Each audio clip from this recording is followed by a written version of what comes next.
Where did we learn the lessons of failure in our lives? They're not good lessons for most of us with ADHD. Like, they're lame lessons. They're lousy and they're full of shame. But as soon as you separate, if you can make it a practice to separate the emotion from the act of the failure state, you can learn something about what it means to feel successful. Sometimes you can feel successful in a failure state, and that is the brass ring. Like, let's just learn how we learned about failure and reprogram, rewire ourselves, because failure is not a personal judgment. It's not a litmus test for who you are as a human being. It's just an objective point in time. Welcome to Successful with ADHD. I'm Brooke Schnittman. Let's get started. Hi, everyone. Welcome back to Successful with ADHD. Today, I have two friends and colleagues, Pete Wright and Nikki Kinzer, here with me today. And Nikki and Pete just debuted their new book, Unapologetically ADHD. And if you haven't checked it out, go do it. It has so many amazing tools. We'll get into it in just a little bit. But Nikki, a little bit about her. She's a professional certified ADHD coach through ICF, the gold standard. She's been coaching adults with ADHD since 2010 and has built a business around supporting the ADHD community through coaching, teaching, and podcasting. And she lives with her husband, Brad, not Pete, in Springfield, Oregon. Pete was diagnosed with ADHD when he was 28. And he's spent the better part of his life since then studying and podcasting about his lived ADHD experience. He's a professional podcaster and co-founder of the TruStory FM podcast network. He's also a former journalist, educator, and public relations executive and lives with his wife, Kyra, in Portland, Oregon. Very warm welcome to both of you. It's so nice to see you guys again. I had the pleasure of being on your podcast as well. And you guys are so much fun and you've been doing this for so long. You know, you are one of the original ADHD podcasters. I would just love to know from both of you, you've accomplished so much with coaching and authoring and podcasting. How do you maintain that momentum with ADHD? Do you know, I'll just say, just to start, before Nikki tells, my tells side of the story. There is something just a little bit magical when a partnership involves someone who lives with ADHD and an ADHD coach. Like, there is a certain level of implicit understanding that happens to keep the trains on the tracks. For sure. Yeah. Well, and when we started podcasting, I didn't even know what a podcast was. So the whole thing came about when I was a professional organizer and somebody had asked me if I wanted to do a once a week radio show around organizing your home. And it was a local radio show. And Pete at the time, Pete's been with me in my business since day one. And so I call him and I'm like, this opportunity has come up. What do you think? Is it something that I should do? And what are your thoughts? And he's like, well, I wouldn't do a once a week radio show. I would do a podcast. Like, let's do a podcast. And I'm like, what is a podcast? And for a long time, I really only thought it went into our website. And the only way you could hear it is if you went to the website. Like, I didn't realize that like anyone that had iTunes could listen to this. Right. Sure. Or I don't know if I would have done it. I don't know. But it started off very organically, not even really understanding what it was. I do actually I have this frozen picture in my memory of Nikki on camera when I told her that we had listeners from around the world who were listening. I mean, our reach was just so much broader than any local Oregon radio station could have ever given us. And there's that look of shock. Like when she says, I don't know that I would have done it. Like, that's legit. Like there is a real sort of reticence for, how broad the reach actually was. It took us some getting used to figure out, like, how do we want to do this? How do we want to portray ourselves on a podcast now for, almost, I don't know, 650 episodes, 700 episodes, something like that. We're cruising up toward. Amazing. So you both have ADHD. I do not. Oh, you do not? Okay. Nope. So that helps, I guess, in a partnership. That sort of answers part of your question. Okay. Not to say that if you both had ADHD that it wouldn't work, but Right. I'm sure that helps in the organization and the executive piece of maintaining the podcast and writing the book. But how does, talk to me a little bit more. So I don't know the backstory. You said, Pete, Nikki being an ADHD coach, that helped in keeping the podcast going, even though, Pete, you were the one who had the confidence in making it happen and getting it started. Well, and I had been podcasting for a while. Like my first show went live while we were still trying to figure out what to call it. Right. It was very much what is a podcast, right? We were still trying to figure out what the word was that defined what we do. And so I already had kind of a bent toward independent audio publishing. And that started in the early 2000s. And I was also a former journalist. And so it made it easier. Like I'd had lots of on-camera experience. It made it easier for me to say effortlessly, let's just do this thing. Right. To anyone, like, come on, let's just make a podcast. I love making podcasts. And so by the time we started the organizing podcast, taking control of the organizing podcast, and those episodes are still alive on our website, but they're not in the ADHD podcast feed anymore because they changed right around episode 160 something. Nikki comes to me and says, I really love the people I love helping the most are people who live with ADHD. And she did not know at the time that I had ADHD, right? She did not know that. We had never talked about it. And so I was an enthusiastic participant in making a brand change on that show because I wanted to continue to learn about myself. And I had no idea that she was working with ADHD clients. So it was so smooth. A pretty special, smooth transition. Yeah. It really was. And that's sort of when I rebranded my business, because it was Take Control Organizing. And then I was like, nope, I really want to focus on ADHD coaching. And so I went through coach training through ATGA and through Coach U and got certified through ICF and did all of that like around 2011, I guess it was. So I kind of put my business a little bit on the side as I was educating myself to be a coach. And then we switched the podcast, and then we switched the name to Take Control ADHD, and then everything just went from there. And I think for me personally, one of the reasons why I love doing it and why I want to keep doing it is as a coach, and Brooke, you probably understand this doing your own podcast too. When you are coaching, that's one thing, right? You get that experience and you get that one-on-one and it's great. When you're podcasting, you're learning from your guests, you're researching whatever topic it is that you're talking about. Sure. And so it continues to, I feel like, make you a better coach. It makes you more informed around what's going on currently. You get different perspectives from other coaches, from other experts, these great conversations that we get to have that people get to listen in on. And so it was something that was so easy for me to continue. It just became part of my business. It wasn't hard. It's not, Pete and I have a great relationship. We have great rapport. He's like family to me. We've known each other for so long. And prior to any of this professional stuff, I know his family, he knows mine. So he's like family. And it just has been such a blessing. So, wow, I didn't know that. Okay, you don't have ADHD, and you wanted to make a niche with ADHD. You wanted to do a podcast on ADHD, and you wanted to coach ADHD people. So I definitely want to get into that. And I also then want to go back to the whole, how do you continue podcasting after you have this great relationship with Pete and write a book together all these years later? But Nikki, how did you decide you wanted to work with ADHD people? Is there anyone in your life besides Pete who you didn't know at the time had ADHD that had ADHD? No, it's interesting because my daughter wasn't diagnosed until much later.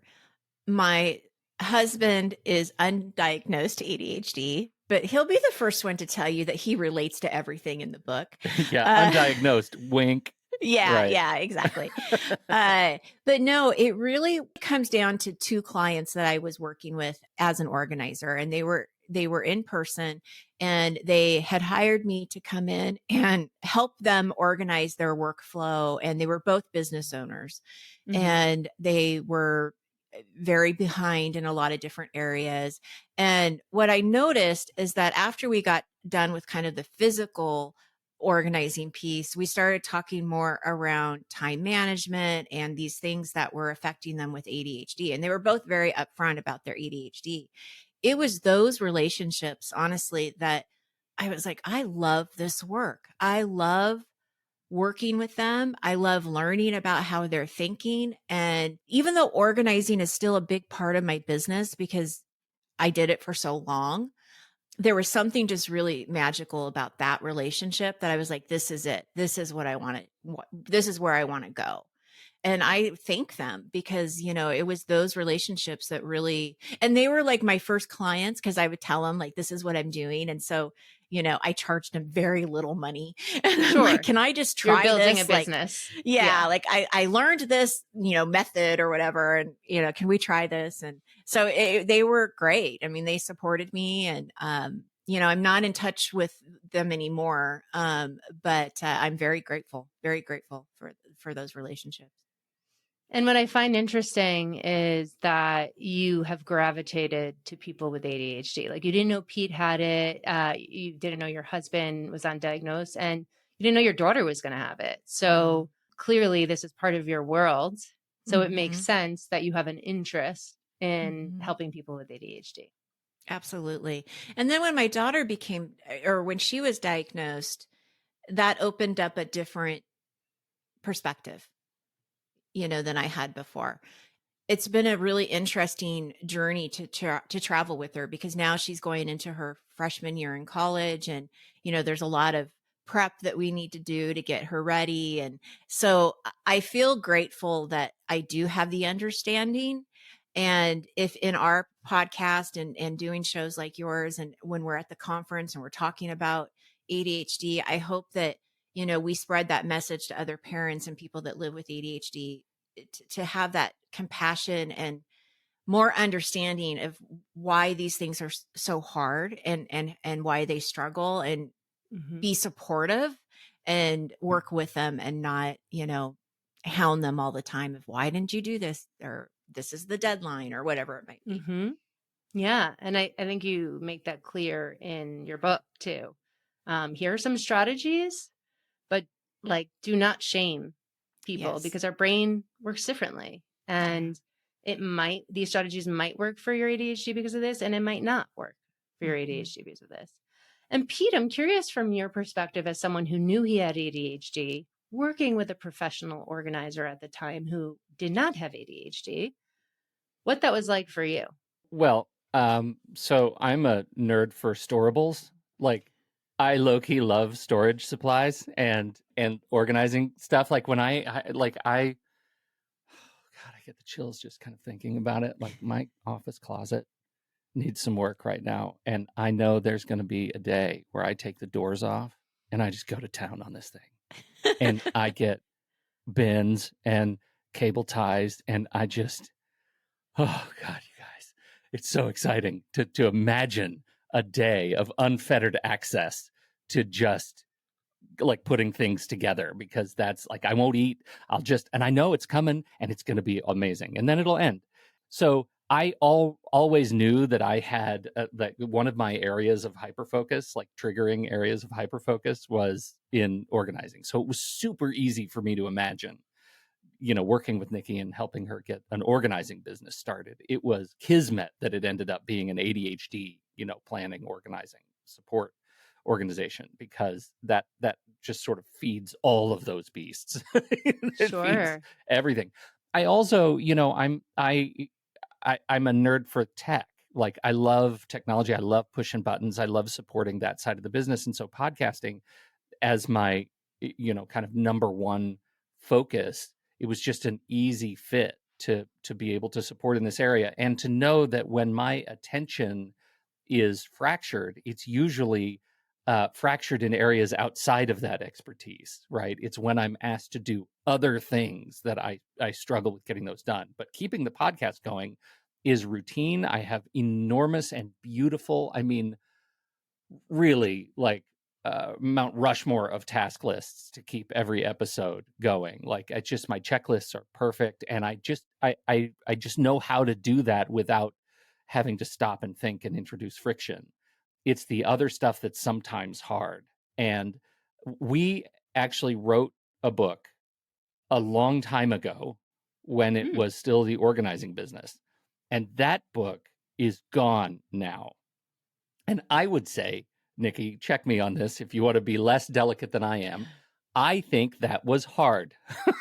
The book? Writing the book? Yes. Oh, it definitely was hard. That Very was hard. Yeah, it was really, really hard. And part of the reason it was hard is because it challenged me. I was doing more of a different kind of writing in that book, and it challenged me on the editing side. Like the responsibility that we shared in writing that book was different than writing this one. And it challenged me in the areas that I am not, that I don't do every day, that I don't have perfect checklists for. And it was a struggle, and it took too long. And we finally got it out. And I think we're proud of the work, but we had agreed after that experience, we're not going to do another book thing. That was no more books. We're done. We're done with books. We have a good thing. Until let's not screw it up. Yes. Yeah. And it came about in a completely different way this time, right? Like, first of all, like we're in a different place in our lives, right? We're more than a decade older and wiser, and we have a decade more of friendship and partnership in working together in the business. And I think we know much more about how each other works. And then the opportunity came to us, right? It came from the outside, and we thought it was a scam at first. Like we thought anything that comes from the outside, right? Yeah, right. What's this link that I need to click on and make a call with you? Yeah. And I thought they were going to make me pay, like, you pay $10,000 and we'll get your book published, right? Like I didn't know what it was going to be. Yeah, it was not a scam. It was not a scam. It was a delightful acquisitions editor named Victoria, who is a wonderful light in the universe and happened to listen to the show and already know us and know what we did, and wrote us out of the blue and said, I have an opening in my slate for an ADHD book, and I would love it if you guys would consider doing this. And so that started the process. Mm-hmm. So you had someone who believed in the content that you guys were putting out there to makes a huge difference. Right? Yeah. Right. But I'm curious. So you have known each other for a while. The first book had its, hiccups. It had friction, as you mentioned, Pete. And this one, less friction.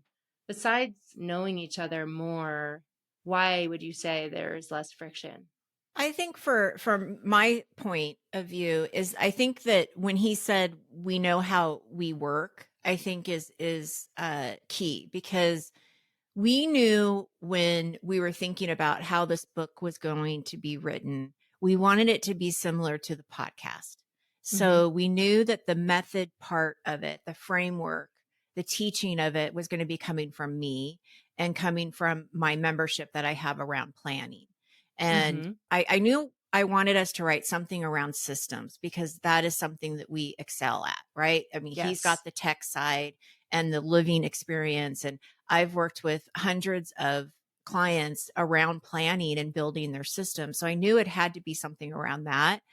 It felt natural for him to have these essays put into the book in each chapter, just like we do on the show. Like, here's the how-to, and then here's Pete, talking about his experience and doing it in a way that is creative and interesting.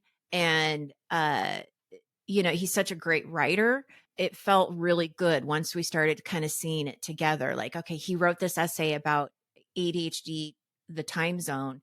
This fits perfect because I can talk about what it is, and then he can talk about this is what it's like to live in it. Yeah. And, and offer that inspiration and really good gold nuggets in his pieces too. So it just felt like We knew we wanted it to be like the podcast, and it just started working that way so smoothly. We worked really, really well together. Like there was never any arguments. There was never any, oh, I think this should be in here or whatever. I mean, it was just really smooth. There was plenty of talking each other off particular ledges of one sort or another, right? For sure. But never Yeah. at each other. I think the other thing that's different, and this is a thing that has come from the years of working together, is we have, I think, exemplary boundaries. Like we knew going into the conversation what we were going to do and what we were not going to do. And we knew the things that were lines in the, in the sand. We knew what if the publisher was like, well, you have to do this. We knew that might be a line in the sand that we were like, this isn't worth it to us. There's less value for us doing this together. And we just navigated those boundaries about responsibilities and deadlines and the things that would have and could have broken a book project, co-authorship relationship. We navigate those well because we have, decades of actually navigating boundaries together. I love that.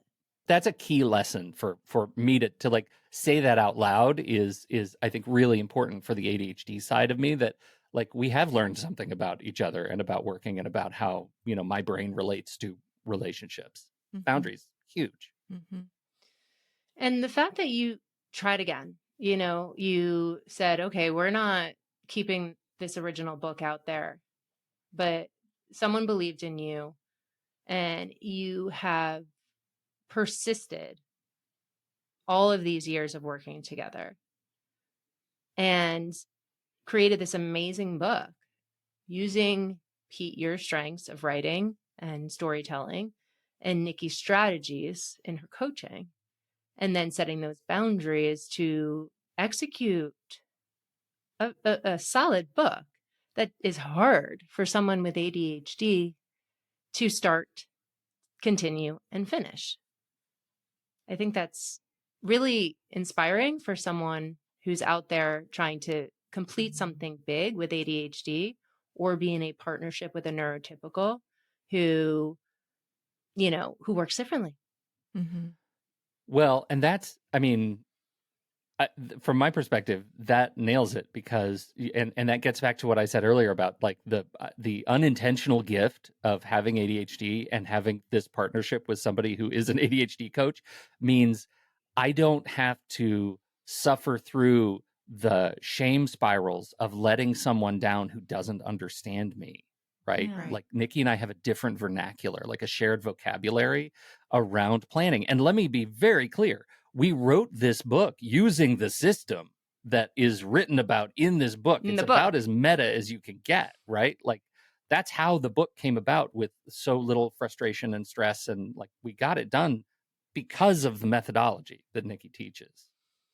What about the times where you felt like you were on that ledge? Because I wrote a book too, so I get it. And I didn't have another person to help me like you two. Thought for next time. But I remember when writing my book, I was halfway through it and I'm like, yeah, I'm done. I don't want to continue. How did you get through that? Forget the, using your own tools, but like, can you specifically state what those times were and how you made it off the ledge? Well, I'll be honest. I think that having these external deadlines were extremely helpful, right? Because it never dawned on me to not finish it. It was going to be finished. And, what I've learned about the process, though, that I didn't know during that time is when the first draft was due, I really felt like this first draft had to be as perfect as possible. I knew that they would have some editing and such, but I really felt like, it has to be as good as, getting ready to go into production. That's not true. Like big mirror of your life. Hello, right? Yeah. Yeah, that's not Doesn't true. have to be perfect to pitch the idea or the first draft. It's a draft on purpose, It's a right? draft on purpose. And we still had, a few months after that first draft was due to do a lot of editing and a lot of like adding and things like that. knowing that now, I would have relaxed a little bit in the month of January. January, I was in a room in my house away from my family, and all I did was write a book to make sure that we could get to that deadline, because I realized that word count and word characters are not the same thing. Yeah. Character Wild, count's right? a very different. It is different wild. number. Yeah. So I thought that we had this book that was going to actually be over the word count that they wanted, But when actually in reality it was like 17,000 out of 55,000. So there was a lot of writing that had to be done in the month of January, and a lot of stress that now I probably could have, done things a little bit differently. But even then, I have to tell you, Brooke, I didn't think about giving up. I really, for whatever reason, instead of having writer's block and freezing, it was inspiring to me for some reason. And I think that part of it really is because I was writing about something that I knew and something that I had been practicing and experienced for so long. And I had so many stories that I could pull from that made all of the difference. If I was writing something that I, still needed to do a lot of research on, or I didn't have a lot of personal experience with it, it would have been really hard. Yes. But I think because of the topic, it was just something that it wasn't so much about what to write. It was more of just how it was all going to come together. That is a really important observation. It's the idea of using deadlines to externalize the stress of the actual work. And for me, it was very similar. It was this notion in the back of my head that was, I'm going to make this deadline because that's the deadline I agreed to. And I am in a state of sort of long arc hyperfocus where I'm not thinking about much else, even when I'm trying to think about much else, right? I can't get it out of my head, knowing that deadline marks a date of freedom, of intellectual, cognitive freedom. And at that point, it's someone else's responsibility. I had it in my head, and this is my imposter syndrome talking. In my head, I was like, the stakes are so low because I am pretty sure our first editor is going to say, this is terrible. We're not publishing this book. And as soon as I had set that as the bar, I was like, this is easy. I'll just bang out another chapter. Like, we're going to be fine because they'll probably hate it. You had no attachment. Yeah. And weirdly, that helped us get it done. Like having that mindset of they could hate it. As long as I was comfortable with they could hate it, it was pretty easy to kind of write a thing that told the importance of my story. If they didn't like it, it's not for them. It was for me. It was an exercise that documented parts of my lived experience. And, people use the term, I think, a lot, the work of your life. Like, I'm producing the work of my life. In the scope of books, it's like, Norman Mailer's The Naked and the Dead is the work of his life, right? It's the thing that made the biggest impact. The other way to interpret the work of your life is doing the work of that captures the work that you do every day in your life. And that's, Nikki and I spend a lot of time thinking about ADHD. That's our life. This represents the work of our life. And I think that represents the people who are going to be reading it too.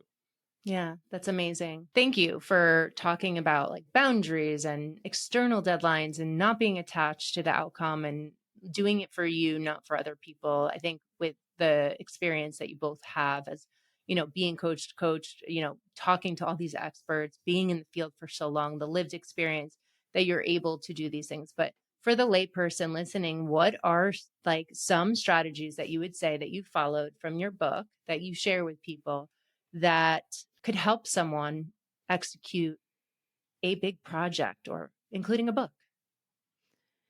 Well, I'll start, Pete. Sure. As my ADHD coach has just come on. My hat is on now. One of the reasons that we named the book Unapologetically ADHD, and Brooke, I'm sure you see this every single day, is so many people with ADHD are always saying they're sorry. And they're always trying to make up for however they think their ADHD is impacting them. Sure. And I think that the biggest thing that I would say to someone who is looking to do a big project or something like writing a book is really understand how your ADHD impacts you. And once you have a better idea of that, then work with it and partner with it. And so if your deadline is not reasonable to you, then ask for it to be extended. If you need more time on a chapter, then ask for that more time instead of trying to just get it done or try to do an all-nighter or, whatever it is that you're working on to please somebody else. Get those accommodations for yourself and advocate for yourself, because everybody does do things differently. And we all process differently. And sometimes if we have a big project, we need help to break that down. So ask for that help and verbally process that with someone, so you're not doing it by yourself. So I would just say, really look at, learn about your ADHD, learn about where it impacts you, and then work with it, partner with it, and make the process enjoyable rather than it's something that you're always fighting and stressed about. I love the verbally processing thing. We're all like, so many ADHDers are verbal processors, right? So whether it be a friend or a coach or a mentor, or if you're just subvocalizing it yourself and knowing the right questions to ask yourself to get you to that next step, that's so helpful rather than jumping in without a plan, right? Knowing, what you need. Because while you were talking and saying, oh, well, you might need extended time on your chapters or on your project, that's all possible. But we know sometimes that actually works against us too. Exactly. So there you have to figure out, is it going to work against me or not? And this is where you have to be really truthful. And we've talked about this on our show before. Who am I lying to? Yeah. Right. And being honest about that for sure. And, and that's where all of these strategies can come in too, that you hear about, like body doubling, accountability. These things work. Time blocking, it works. And so, if you can find these strategies that help you get that work done and not necessarily rely just on yourself thinking, oh, I'll just do it tomorrow. Like, we know that's not enough. And so what do we do to set ourselves up for success? But we have to know how our ADHD impacts us to do that. 100%. So what you're saying is that someone can't just say, okay, I'm going to use all these time management strategies if they don't know how their brain works and operates with awareness. Right. Yeah. Yes. Okay. So one of the things I'm thinking so hard about all of the things that Nikki is saying, and some of it for me on like approaching it from ADHD is not just the strategies, like knowing the strategies, internalizing the strategies, but coming to terms with the emotional experience of comfort with uncertainty, right? And the awareness of how your routines work in your daily life, and your routines crop up out of nowhere. I spent one of the things that was illuminating to me in the act of writing the book was, thinking hard about routines. I wrote like 2.5 pages on how I make tea in the morning. And you think, oh, that's boring, I'm not going to buy the book. Please, look at the book, because this was illuminating for me. Like, I documented this process of creating tea in the morning and went to the level of what brand of mug do I like to drink out of. I wanted to capture that because it allowed me to externalize something that had been internalized and learn something about how my brain works. And that was huge, because it also let me reflect on strategic use of friction. Sometimes with ADHD, I want to remove friction. When I'm capturing ideas, brainstorming, I need no friction in that process, right? I have to have it as seamless, because I'll get distracted between point A and C. I'll get distracted in B and never come back to the alphabet. But sometimes I have to introduce friction, right? I have to introduce friction to slow me the hell down, or else distraction will get in the way again. And so those things, understanding how my routines work at that level of intimacy, being able to talk about them and externalize what was internal, allows me to see where friction works for me and against me. And I on that point of uncertainty, I've got I went deep on understanding the budget of uncertainty. Like, how much room do I have in my life to make room for things that I don't understand. And sometimes I have to make decisions and I have to act when I don't understand everything, because that's life, that's humanity. And sometimes I have to introduce friction so I can slow down until I understand it to that level of comfort. And those things work together to give me sort of an emotional grounding that I don't think I was able to communicate until we sat down to write the book. That's amazing. The amount of executive function that goes into planning your tea. Yeah. No, seriously. yeah. Yes, it's huge. It's huge. It's Yeah. huge. And like, I didn't sit down and write that. I don't think I could have. I had my voice notes open and I recorded talking about it and describing every single thing that was happening that I touched as I was as I was making. It sounds so dumb. Like, I really No, it really does. no. But this was a huge it was hugely illuminating for me to be able to talk through this process and talk through everything, like the sensory experience of everything that I did in order to go through my morning routine. And that approaching everything we do with that is important to the work of our lives with that level of introspection, I think allows us to duck some of the executive functioning challenges that we live with, right? Some of the things that we can make routine that become unspoken. It is possible with ADHD to do that, and we do it all the time. We just don't think about it. So. Absolutely. I love that. And this, I mean, you basically took your internal brain and experience and put it on paper or audio and then paper, right? And with people with ADHD, we know that we have these big things that we get so ashamed of that we're not doing, right? We're so focused on the huge gap over the gain, or the huge leap over the small step. But when you talk about all those ta-das, right, and all of the executive function that goes into each one of your morning routine tasks or your night, your wind down routine at night, or even some of your day-to-day tasks for work and family, there are so many decisions and so many actions that take place that are routine, right? Mm-hmm. So if they are good routines and they're great habits and they're great thoughts that you have, keep those, be aware of them, and then habit stack on it, like you said. Yeah. But we need to give ourselves that credit, like you said, for the things that we think are small, but it really requires so much. Well, and look what we're doing practically, right? From a coaching perspective, when we take these internal routines, these things that are in our heads, in our bones, in our bodies, and we externalize them and we document them, we're engaging a new sensory appreciation for those routines. Maybe we're reading them as we write them. We're writing them, we get a tactile experience. We have them on audio, we're listening to them. We're engaging other senses. And you know what you notice when you engage a different sense? You notice where stuff falls apart or where the routines are bad. I was in college and I had a journalism professor who said, for all of your stories, when you're just starting out, make sure you write your story and then give it to somebody else to read it to you in their voice. You will catch more errors and omissions than you ever could by yourself as soon as you hear it read to you. And that is absolutely true of this context. And it was absolutely true of writing this book. As soon as you write it down, you realize that what I'm writing right now is something I don't even believe. And I didn't know it, right? Yeah. I didn't know it. Maybe that's why I'm afraid of listening to my own podcast after I do them. I don't listen to ours. So I'm right there with you, Brooke.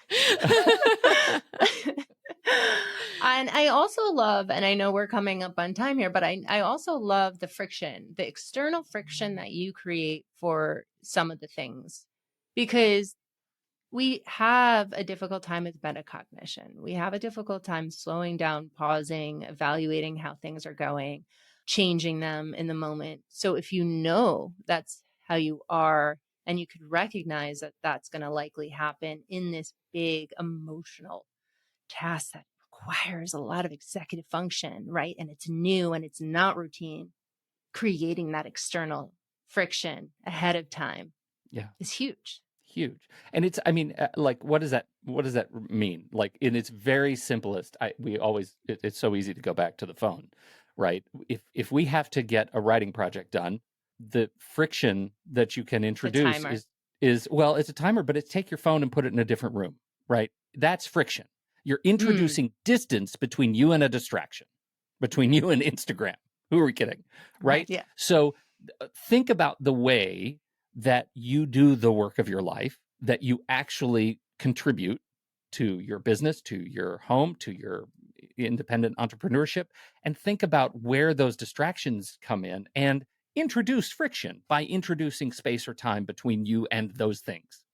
And that, I mean, that's what all of the apps, like the screen, the window locking apps, the things that hide your internet for a half hour, those are all methods to introduce friction, and they're incredibly important, right? Don't sleep on those, because they're really, really important in allowing you to get to the other side of a deadline. And I would even say, deadline or not, if you can go into, let's say you have an iPhone, right? Like right now, people who are listening, and look at all the notifications that come up programmed on your phone. Like I have them coming up on my computer right now. I don't know how to get them off, but like all the news notifications, all of the WhatsApp and the text message, what can you just immediately get rid of so it's not coming up to the top of your phone in life? There's thousands of distractions. Yes. And you have 60,000 thoughts on top of that. Right. Absolutely. Right. Absolutely. And there's a really careful balance too. Like I can remove all distractions in my office and make it a sensory deprivation chamber. And that's often worse. Like I need sometimes the secondary addressing friction is I have to introduce the sound of a coffee shop, right? I have to level up the baseline of noise, but not in such a way that I turn my full attention to it. So, you know, I like to work with my window open, but sometimes my window is right by our front door and people come to the front door. So I have to introduce friction by closing that off so I'm not disturbed. And those kinds of things are things that you don't think about, I don't think, to get back to the tea process until you talk it out and talk about, how do I do my job every day? How do I get out of bed every day? How do I wind down and go to bed every day at the level of detail to which you can really see points of problem? Yeah. Yeah. You can understand the executive functions and dysfunction of your brain and then know how to work with the weaknesses, right? And the strengths as well. For people who are like, I'm never going to be able to do that. Let me assure you, you will, because there's one thing our brain likes to do a lot, and that's talk about ourselves. Like we really like to talk about ourselves. If you turn on your phone and start talking about, how do I make my coffee in the morning? You got a half-hour material right there. Like, let alone at Type 5 next time you hit the stand-up stage. Like, you're going to be great. You're going to be fine. You can do it. Yeah, I love it. So, Pete and Nikki, what would be the number one thing in this conversation, or something you haven't mentioned, that you would recommend to people listening with ADHD to help them execute? Coach. This is going to sound so corny, and I'm so sorry. I do not mean to do this, but it's just the first thing that came to my mind is being unapologetically ADHD. That's it. You know, you are who you are, and you are worthy, and you deserve to be happy, and you deserve happiness and love and compassion. And shame is one of those things that just gets you into a deep, deep hole, and it's really hard to get out of. But we hope that, you know, what we do is shining a light for people to see that, no, it doesn't have to be that. You can get out of that hole and being who you are, and not apologizing for it. Love it.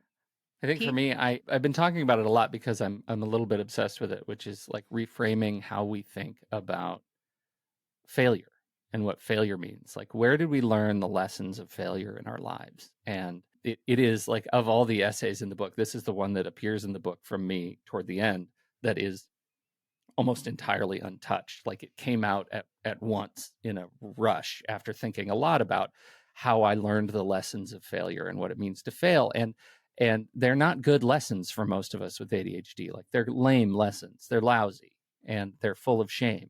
But as soon as you separate, if you can make it a practice to separate the emotion from the act of the failure state, you can learn something about what it means to feel successful. It doesn't, sometimes you can feel successful in a failure state. And that is the brass ring. Like, let's just learn how we learned about failure and reprogram, rewire ourselves, because failure is not a personal judgment. It's not a litmus test for who you are as a human being. It's just an objective point in time. And let's move on from feeling like failures all the time. And I think that's the one for me is go through the process, learn how you learned about failure and what that says and what can you do to rewrite it. Well, that's a mic drop. So where can people find you if they want to get your book or listen to you, all the things? Well, you can get all of the information at takecontroladhd.com.